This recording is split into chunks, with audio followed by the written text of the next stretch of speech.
Here live. What's the deal, YouTube? It's your boy NXTGEN720, and I'm back with us with another video. I have a special guest with you guys with me today.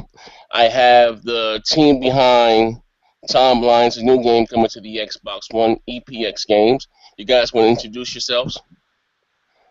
Hey, hello, my name is Emmanuel. I'm actually the lead producer of the product in the game. Mm-hmm.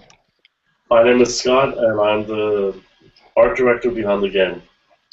My name is Sammy, and I'm the composer behind the game.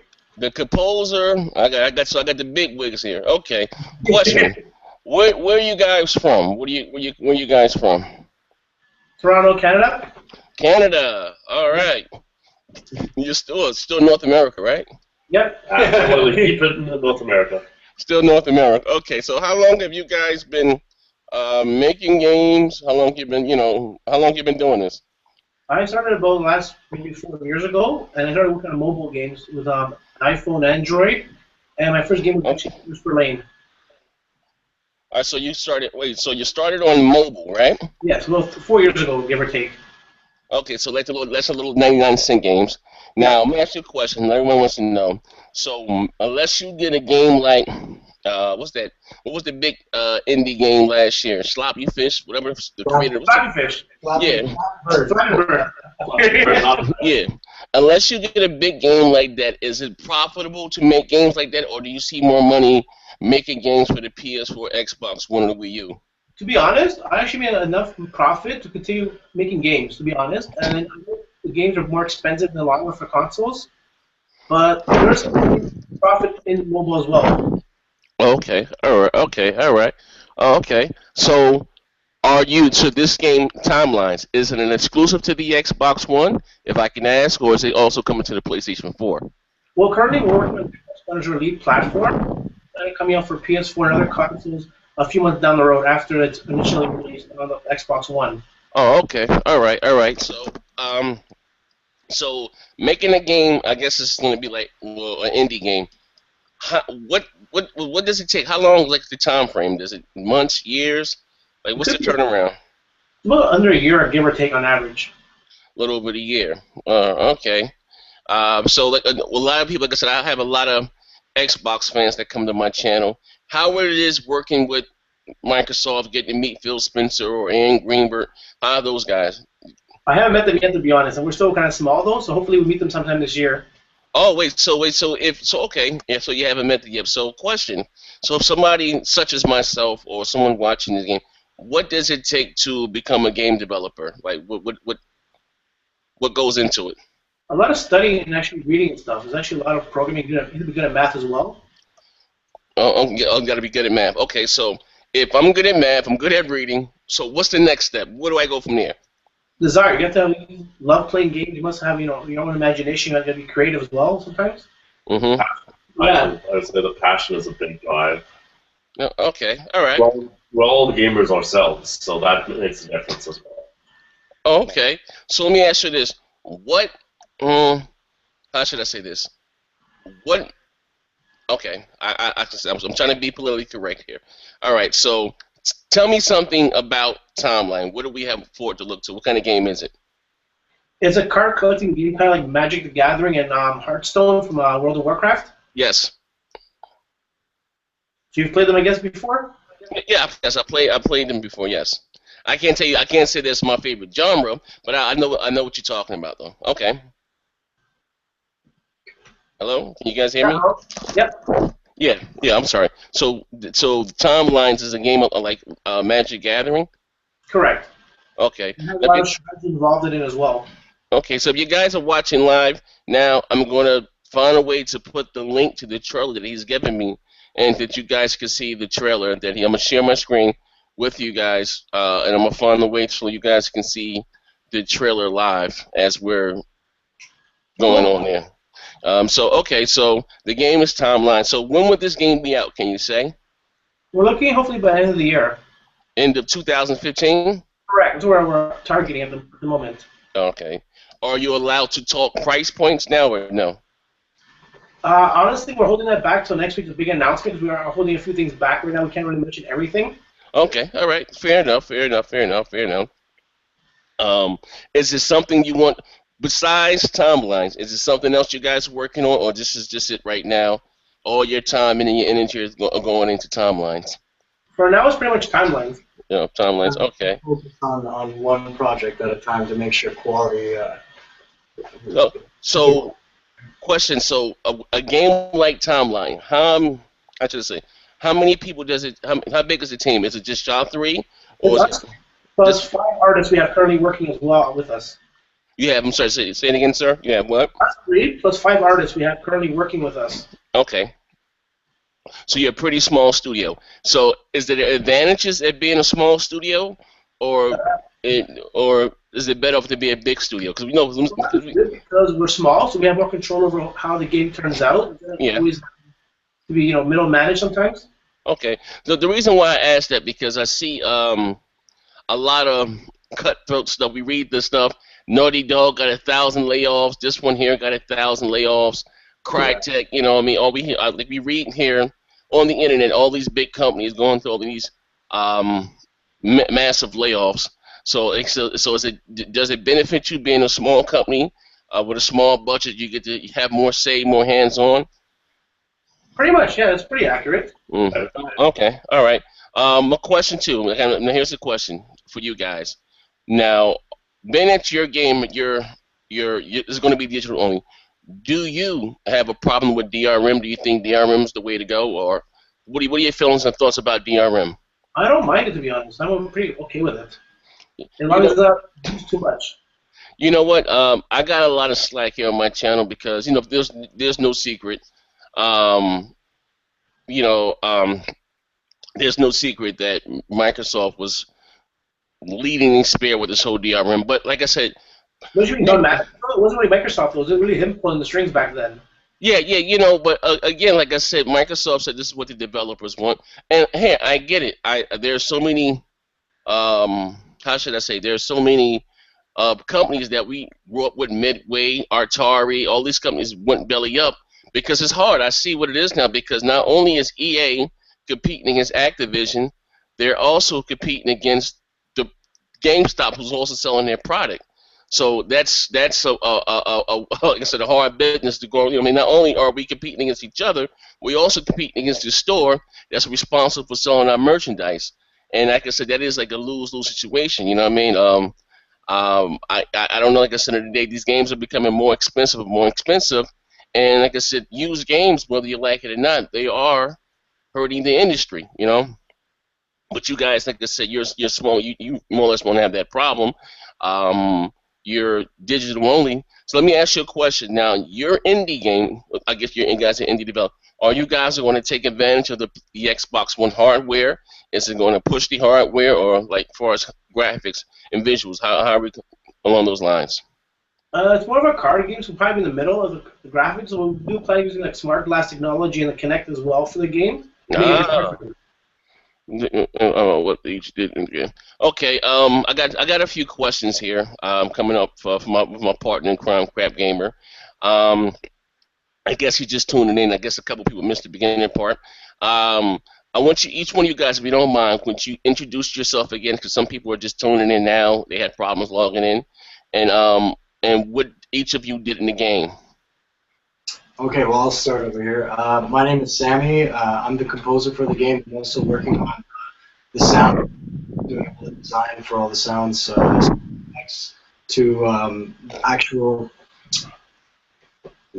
the actual songs for each faction that we have and all that stuff. So. Oh, okay. I'm Scott. I'm the art director behind it, so I've been communicating with the artists throughout, and basically between myself as well as Emmanuel, we go through the art pieces that we see to make sure they meet our standard, and they're always pushing the limit to get that graphics to the limit that we want to have that element of the game. Hello, Oh, my name is Daniel, and I'm basically the game designer slash producer of the project. okay. Now they're asking also too. I just asked you this question, so a lot of people, like I said, are tuning in too. He said found out if their Microsoft is easier to work with because of the rumors they are hard on indie developers. There's just rumors going around that says that Microsoft are pretty hard up on indie developers. Do you guys find it to be the case? I had no issue with Microsoft, to be honest, that I'm aware of it. They haven't really been hard with us at all. Oh, okay, 'cause that's a rumor floating around. Because since Sony is quote unquote, indie, they're very dependent on the indies because, like I said, there's no secret that, and I'm being politically incorrect here as I can, that that Sony was having financial issues. So like us in the gaming community, we look at it as that Sony's always been known for pushing, how should I say, those quirky exclusives, and now they're saying that we may put out 10 exclusives and only 3 of them will make money, and 7 of them won't make any money. So like I said, it is a business at the end of the day. So being that, like you said, you're new to this, I guess, to making games for these consoles, what made you choose Microsoft first over Sony? We're not saying that your game is not coming to the PS4, but what made you focus on the Xbox One first? To be honest, we enrolled into the Xbox India Xbox ID program, and we actually got accepted. Yes. So we actually get on board with Xbox first. Okay. So look, now so a lot of my listeners, they may not know what that is. Would you mind explaining to them what that is? It's a program that actually helps indies out with programming for the games and coding, and also helps out getting more market share and more coverage for your game as well in the background. Oh, okay, yeah, because a lot of people don't know, but like I said, there are a lot of nasty rumors floating around about the internet about Microsoft's the big evil empire, and like, but so you guys are here saying it's not true. You said you haven't yet to meet with Aaron Greenberg or Phil Spencer, but you're looking to do so in the future. Yeah. Okay. Are you guys planning on going to E3 this year? If everything turns out well, why not? All right, so I take it this is your full-time job. This is your full-time job here. Most of the time, that's what we're focused on. Okay. Now, is Microsoft financially helping you guys anyway, or you guys are footing this all out of pocket? Most of it's out of the pocket from the last profit from the last game I released, Nightmares for Lane. Okay. All right, now, so here's I have about 3 more. Like I said, thank you guys for coming on the show. I'm not going to keep you guys too long, so I got 3 more questions I want to ask you. Now, you guys are coming from the mobile platform to the home consoles. Do you see an advantage? Which one do you prefer the most, or which one do you think may be more profitable to you guys? Staying, doing a little 99-cent games on cell phones and iPads, or $10, $20 games on the consoles. What do you think you guys can, would be more profitable to your company or intend to grow? And do you still plan on only making indie games, or do you plan on getting a big enough studio making games like The Witcher 3 and Battlefield? Do you think that in your guys' future? Well, to be honest, I grew up playing console games at heart, so I always wanted to make a console game. The mobile platform was more of an experiment to start with. What do you guys think?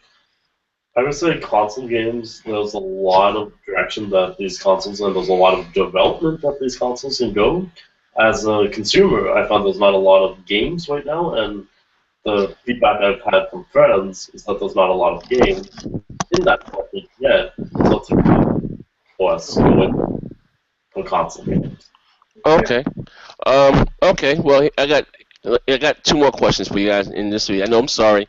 2 more questions. You guys can get out of the hot seat. Tell me, if each 3 you guys can, answer in order. What were some of your favorite games growing up that you enjoyed playing? Who wants to go first? Well, my favorite games, I would say, were very big between consoles. One of my favorite games of all time would have to be the original Halo. Yeah. Without a question. Yeah. You said the original Halo? That's correct. Okay. All right. One of your favorite games. That's a safe answer. What about you guys there? For me, one of my personal favorites, I know it's kind of cheesy, but Super Mario Brothers 2, the old Super throwing one. Wait, you said Super Mario Brothers 2? Oh, yeah. That gotta be my least favorite. The Nightmare. It's open world. You can go anywhere you want. The music was great. I can see me some Super Mario Brothers 3, but 2, my God, that sucked. Honestly, my one favorite has been Super Mario 3D Land. I played that game twice. I got it all fine, then I've finished it twice. thoroughly, and I actually enjoyed that game really well. Oh, okay, all right. And the third guy there. I gotta say, Metal Gear Solid is my favorite franchise, and I'm just really happy that Xbox finally got it. Xbox got Phantom Pain, and they got Ground Zero, so this is gonna be good. Okay, all right. Somebody gave me a real answer here. All right, now, all right. So I got another question, like one of my last questions here. What was your inspiration for this game? Mine would probably be like playing Magic the Gathering, like other card games, like Dungeon and Dragon, Shadow Era. Give those guys props in Canada as well because they're actually pretty cool. Mm-hmm. You guys? My inspiration has been just everyday life, using it to, like, I have a creative mindset that sometimes I would like to see it in a different light, and this game is allowing me to express that creativity. So you see in life, you walk around with a pack of cards in your pocket, and you, come on, we got a gambit here, a real life gambit. All right. I do have a sketch pad on me at most times. How about you, Sammy? My inspiration was bringing the vision to life with expressing it in music. I mean, I hear all the soundtracks to Hobbit and Game of Thrones and all that stuff, and this sort of has that type of feel. So I just want to do my best using my creativity to, bring that feeling out through that sound. Yeah. Right. So. Okay. Like I said, well, like I said, I thank you guys for coming on the show. I know you guys are a little worried about it being live. I told you guys I'm fair. I wasn't gonna roast anybody, man. I don't believe in ambush journalism. I'm not that type of dude, man. You guys are welcome to come to my show anytime. We also have a podcast that we do that's pretty big. Big Gamer Small Talk. Anytime you guys are welcome. When you want to debut your game, you guys can come here. We can play it live and get the crowd's reaction. And I thank you guys for coming on. Appreciate it, man. Anything you guys want to say before we leave here today? Anything you want to say? Any more questions from your audience? Does anyone have a quick question they wanted to shoot out? Okay, well, hold on. If you want to go live, you can ask some questions live if you like. I can see what's going on here in the comment section. Hold on. Whatever, yeah. Yeah, we'll take two questions. Why not? Okay, all right. So if you guys are listening live, and you guys have any questions you want to ask in live, you can. I'm going to refresh the page here. Hold on. Okay. Hold on 1 second. I gotta pause. I got a lot of feedback here. Okay, hold on 1 second. Here we go. Hold on 1 second. Hold on 1 second. Here we go. I got the page got any questions? All right. Let me refresh the page. Here we go. We got some questions for you guys here. We're gonna do cool questions live from the. I got a question here. Do you guys plan to get rich like the creators of Minecraft? Why not? Is that your goal? Isn't that the goal of everyone? We all need money, right? I'm just saying they hit pay dirt with that one there, man. And like I said, I'm not into that type of game. I never thought in a million years. I didn't realize until Microsoft bought that IP how big that IP was. As soon as they heard about Microsoft interest in buying Minecraft. I mean, I heard of the game, but I started to see Lego box, lunch bells, T-shirts, and all was in Walmart. I said, Jesus, this game is huge. Books. What I mean? Costumes. Yeah, you got everything. Like I said, Minecraft is. Minecraft is huge. Here's the last question: is their game comparable to Hearthstone? Hearthstone. Is your game comparable to Hearthstone? Pretty close to it. We have our own little mechanics and differences as well, which make it more interesting, to be honest. Okay. That's what I can say. So say it again. If you guys can hear, you can say it again, clear. It's pretty similar and pretty close to the gameplay mechanics, but we have our own little surprises. Oh, okay. Oh, own little surprises. So if you can, it's a own little universe. There's a reason why. There's a reason why it's called timelines. Oh, so that's the reason why it's called Timeless. Okay. So, We'll be announcing that so you next week when we go full out with our Kickstarter campaign plus our unveil as well. Yeah. Oh, wait, okay. I didn't ask you guys. So you guys do have a Kickstarter campaign. We're planning that again next week as well on Tuesday the 13th. We have a big prize and unveil and everything next Well, Tuesday. let me know here so I can leave a link if people want to donate to your Kickstarter. Give me the information. I can put it on my channel. I can leave a link if people want to donate to your Kickstarter. I mean that you guys are a small studio to help you get the game off the ground. I'll be more than willing to help you guys in the way that I can. Like I said, I appreciate you guys for coming on. Unless you want to add anything else, or if you, like I said, if anytime you want to, announce something, if any way I can help you here on my channel. Right now, we got announcements for you guys right now, all the special viewers. Sammy, go ahead and announce the faction thing. How many factions do we have? We got 4 factions. About 4 factions? 4 factions. Yeah, in the game so far, Yeah. roughly 160 cards for the first series. Okay. Now, so this one game is going to be DLC as it goes on and stuff, so that people can continue the game is going to continue to evolve. People can buy DLC and stuff. It won't be overpriced. You're not nickel and dime people at all. Oh, okay. All right. Well, again, like I said, I thank you guys for coming on. Give yourself a round of applause. Listen, pronounce the name of your studio for everyone can hear you. EPX Games. EPX Games. Look out for them. And your game timeline should be on the market by the end of 2015, right? Correct. Okay, thank you. You guys have been great coming on the show. God bless them, and I hope to hear from you guys soon. Take care. Take care. Here.